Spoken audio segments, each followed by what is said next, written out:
Today we're going to talk about foreshadowing. The definition of foreshadowing that I like to use is a technique that the author uses to prepare the reader for the events that happen at the end of the story. Most of us already know this about foreshadowing.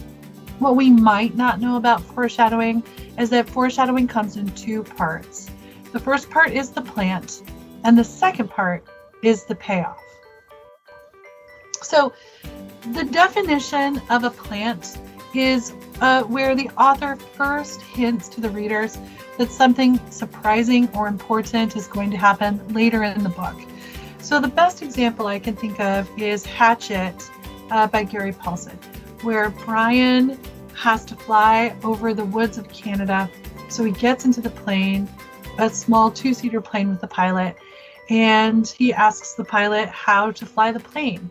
This all happens in chapter 1, and the pilot gives Brian some very rudimentary flying lessons and lets him fly the plane a little bit.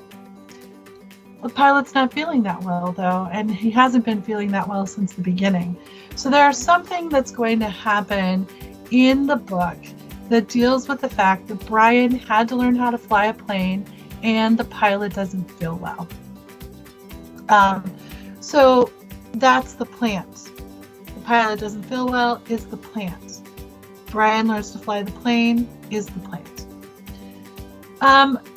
Another example is if a bad guy is going to kidnap the good guy's son, there needs to be some creepy dude hanging around the playground a few chapters before the kidnapping takes place. If a character needs to survive in a blizzard in the mountains in chapter 12, it should be snowing in chapter 1. That blizzard, we have to see evidence of the weather there. And the character who needs to survive should probably take some survival classes in chapter 5 so that the fact she's able to know what to do is believable for her character. When authors properly foreshadow events, then the story makes sense and it's a pleasing read to the reader. If they fail to properly foreshadow events, the reader feels cheated out of the story they thought they were reading. They would think that the author had lied to them and they would feel tricked. And here's the thing, readers don't like to be cheated or lied to or tricked.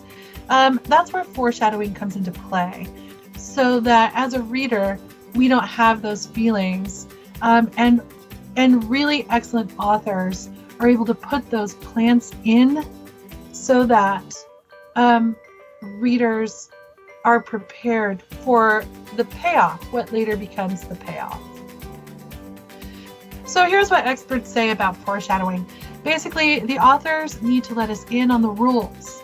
If the climax of a story is going to consist of getting into a time machine and jumping away to safety, we had better have known in the first pages that time travel is possible in the world of that story. According to Rust Hills, author of Writing in General and the short story in particular, there are 11 different places or ways that one might plant foreshadowing.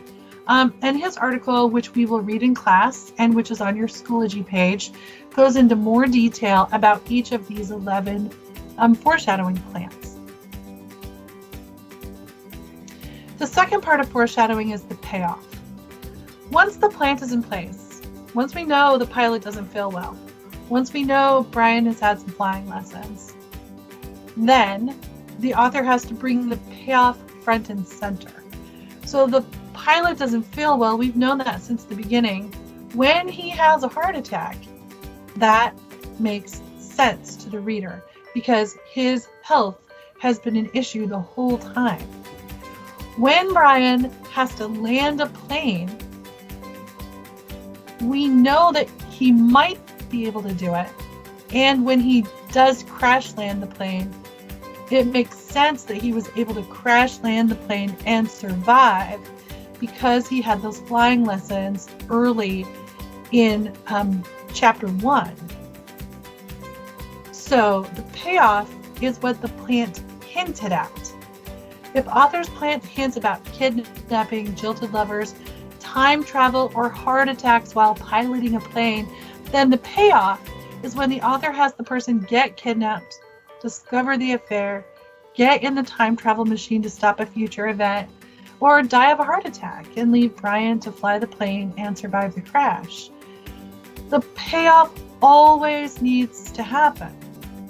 When authors plant hints, they have to pay them off. Otherwise, the story isn't well written and it's confusing for the reader.